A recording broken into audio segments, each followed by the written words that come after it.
दोस्तों कुछ समय पहले हमने एक वीडियो किया था जिसमें बात हुई थी कुछ ऐसे पाकिस्तानी क्रिकेटर्स की जिन्हें भारत में भरपूर प्यार मिला। बेशुमार मोहब्बत थी हम फैंस को उन खिलाड़ियों से। तभी कई लोगों ने कमेंट किया कि आपने शाहिद अफरीदी को मिस कर दिया। मतलब यार सीरियसली, जितनी कंट्रोवर्सी वो बंदा करता है, जितना उल्टा सीधा बकता है, बेशुमार गालियां खाता है, क्रिकेटर अच्छा हो सकता है, लेकिन चलिए छोड़िए। और ताज्जुब की बात तो ये है कि ऐसा ही खिलाड़ी इकलौता नहीं है। ऐसे और भी कई पाकिस्तानी क्रिकेटर हैं जिन्हें भारत में ढेर सारी नफरत, क्रिटिसिज्म और गालियां मिली। किसी ने अपने प्लेइंग डेज में उल जुलूल किया तो कोई रिटायरमेंट के बाद जहर फैलाते पाएगा। दरअसल ये सिक्के का दूसरा पहलू है। आज हम उसी पर बात करने वाले हैं। हम जानते हैं कि कई नाम ऐसे हैं जिन पर आप विश्वास नहीं करेंगे, मगर चौंकिएगा मत, हम पूरे प्रूफ के साथ बात करेंगे। So let's start. 5वें नंबर पर हैं हसन रजा। यार हमारे एक्स क्रिकेटर बड़े तेजस्वी थे, लिस्ट बड़ी लंबी है। फिर भी अगर मैं कुछ ऐसे खिलाड़ियों का नाम भी लूं तो कपिल देव, सुनील गावस्कर, सचिन तेंदुलकर और अब किंग कोहली, जिनकी पहचान है उनकी लीजेंडरी परफॉर्मेंस, लाजवाब बैटिंग,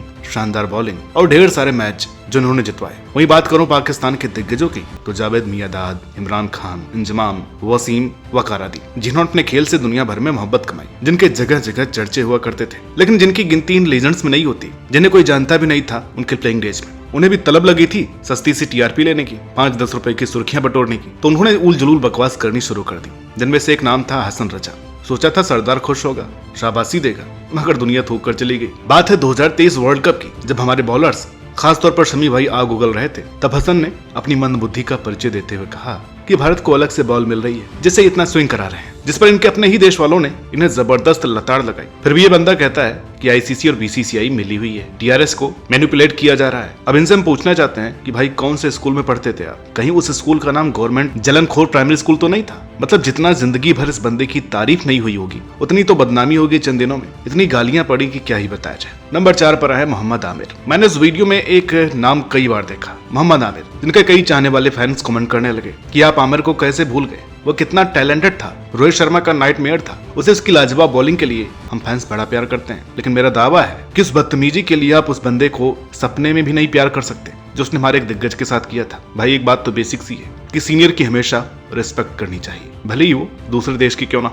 हम भारतीयों को तो ये चीज भली भांति ज्ञात है, क्योंकि तहजीब विरासत में मिली है, मगर इन्हें शायद सिखाया नहीं गया, या अगर सिखाया भी तो इन्होंने सीखा भी नहीं। तभी तो 2021 में जब भारत पाकिस्तान मैच का रिजल्ट आया तो पूरे पाकिस्तान ने यही गाया कि बड़े दिनों में खुशी का दिन आया। चलो मान लिया, मगर कभी कभी क्या होता है, बंदा अपनी हैसियत से कुछ ज्यादा ही दूर चला जाता है, हजम नहीं कर पाता। इसी के चलते पेट खराब हुआ मोहम्मद आमिर का, जो कि हरभजन और अख्तर के बीच चल रहे फ्रेंडली ट्विटर वार के बीच में घुस गए। फिर अफरीदी को भी घुसा दिया। बाद में अभद्र टिप्पणियां करने लगे, फालतू बोलने लगे, और फिर इन्हें इनकी औकात दिखा दी भज्जी पाजी ने और क्लीन बोल्ड कर दिया। सही में जो जवाब दिए थे ना इन्होंने, मजा आ गया था। भज्जी ने ये मिसाल कायम की कि लातों के भूत बातों से नहीं मानते। नंबर 3 पर है अब्दुल रज्जाक। यार इस बंदे को मैं बड़ा अच्छा क्रिकेटर और समझदार इंसान समझता था, जो कि खिलाड़ी तो हरफन मौला था ही, साथ ही ट्रू मैच विनर भी, जो कि हारे हुए मैच में भी पाकिस्तान को जिता गया, कई बार दिल जीत गया, मगर अपनी कुछ बेतुकी स्टेटमेंट से मेरे जैसे कई फैंस की इज्जत हार गया। और वैसे तो कई लोग इनके फैन हैं। इनके क्रिकेट करियर और बैटिंग के लहजे से आप ये तो कह सकते हैं कि भारत में बहुत प्यार मिला,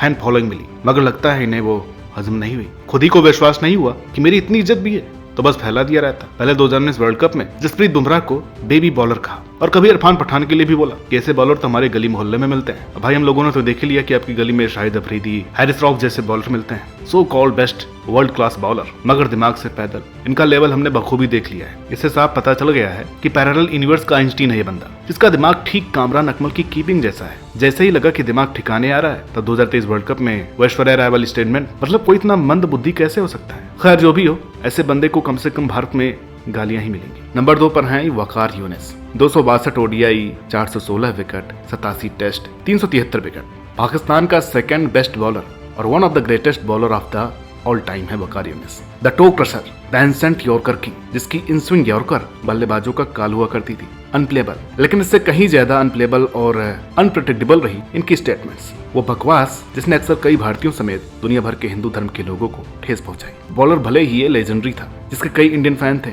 और हैं भी, लेकिन बंदा जरा जलनखोर, क्योंकि जो बात उस दिन इन्होंने कही उसने मूड खराब कर दिया। इतने बड़े प्लेयर से इतनी छोटी बात की मुझे तो उम्मीद नहीं थी। जब पाकिस्तान 2021 T20 वर्ल्ड कप में भारत को 10 विकेट से हराया, उसके बाद मोहम्मद रिजवान ने बीच मैदान में नमाज पढ़ी जिस पर वकार कहते हैं कि रिजवान का हिंदुओं के बीच नमाज पढ़ना मेरे लिए बेहद खास था। मतलब स्पोर्ट्स जो कि अपने आप में एक रिलीजन है, उसको क्यों बेमतलब के हिंदू मुस्लिम के झगड़े में डाल दिया, ये तो मेरी समझ से परे है। क्या सोच कर ये कहा था पता नहीं, लेकिन इस बात का कोई तुक नहीं, कोई मतलब नहीं था। यही कारण था कि बाद में हाथ जोड़कर माफी भी मांगनी पड़ी। इसके बाद भारत में इनकी इमेज पर एक दाग लगा जो शायद कभी साफ ना हो पाए। नंबर 1 पर है शाहिद अफरीदी। ये उन लोगों के लिए है जो कि कहते हैं कि शाहिद अफरीदी से हम बड़ा प्यार करते हैं, या अफरीदी यहाँ के मोस्ट लव्ड क्रिकेटर हैं। अब जो भी ये बातें करते हैं उनके लिए मेरा यही कहना है कि अगर आप अपने देश के ऊपर, अपने भारत के ऊपर, अपने हिंदुस्तान के ऊपर क्रिकेट को रखते हैं तो आप अफरीदी के फैन हो सकते हैं। लेकिन अफरीदी ने जितना भी भारत विरोधी स्टेटमेंट दिया है उनको अगर आप सुन लेंगे तो आपको उनसे नफरत हो जाएगी। आफ्टर ऑल देश सबसे ऊपर होता है, उसके बाद सारी चीजें आती हैं। और हमारे देश को कोई भला बुरा कहे,